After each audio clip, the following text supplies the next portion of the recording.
Hello, sports fans. Welcome to Howard on Sports. My name is Howard, and this is part two of my interview with, well, now it's Gregory and Barry, as we have switched places just to change it up a little bit.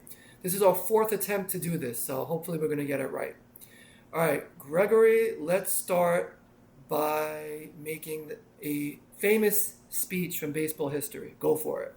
For the past 2 weeks, we've been reading about a bad break. Today, I consider myself the luckiest man on the face of the earth. But I might have been given a bad break, but I got an awful lot to live for. Thank you.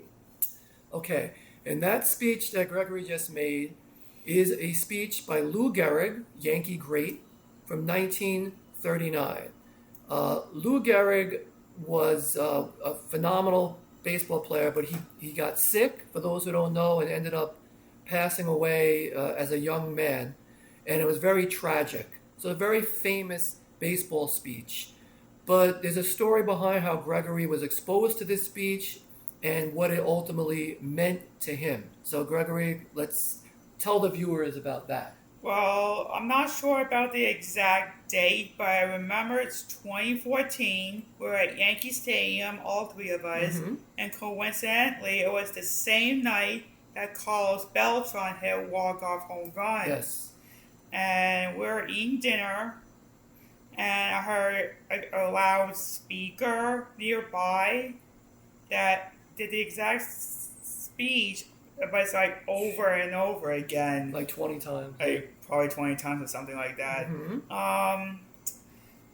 And because every time I'll hear the end, I was like, please stop. And then they it were just torturing us. torturing us, more like taunting us. And I didn't know about Lou Gehrig and the speech at the time of this, but And ultimately, what did you do with that speech that was unique? that's when I'm becoming more serious, and eventually did a bar mitzvah speech on my own. And it was the same speech, but I tweaked it a little bit. You want to give that a rendition? And now for my rendition. Okay. For the past 6 months, I've been practicing for my bar mitzvah. Today, I consider myself the luckiest man on the face of the earth. Today is a great day, but I look forward to many more. Thank you. There you go. So he tweaked the Lou Gehrig speech a little bit, and everyone who was there thought that was a great idea. So also, very quickly, very quickly, Gregory has been, so when we found out, when Gregory was exposed to this speech, like I said, they were playing it over and over and over at Yankee Stadium, and we laughed at it because it was just silly. But lately, Gregory has been exposed to something over and over and over, and he finds it torturous. So very quickly, Gregory, what is it that's been bothering you? Well, it was a World Series last year, and those who don't know is between the Yankees and Dodgers. But on Game 1, Freddie Freeman hits a walk-off grand slam. Yep. And every time I do the national anthem on YouTube lately, I always see that face like I excited about the walk-off, but So good if you're a Dodgers fan. good, but Not for a Yankee fan. I was gonna say that YouTube, I understand for baseball purposes, but please, and also baseball content, but please just settle down a little bit.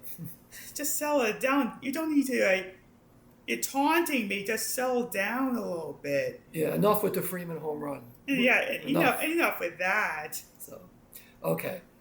Now, quickly, because my laptop is running out of charge, and I left my charger at home. That's my fault. But Barry, Field of Dreams is your favorite, not only sports movie, but actual movie, period, yes? Absolutely. All right, it is appropriate to discuss it on this channel since this is a sports channel. Why is that movie so good, Barry? The basic premise of the movie is that a farmer builds a baseball field so that Shoeless Joe Jackson can come down and play again. Julius Joe Jackson, famous. Baseball, who had been kicked out of baseball, though Yes. recently reinstated Yes. for gambling and betting on the World Series in 1919. Okay.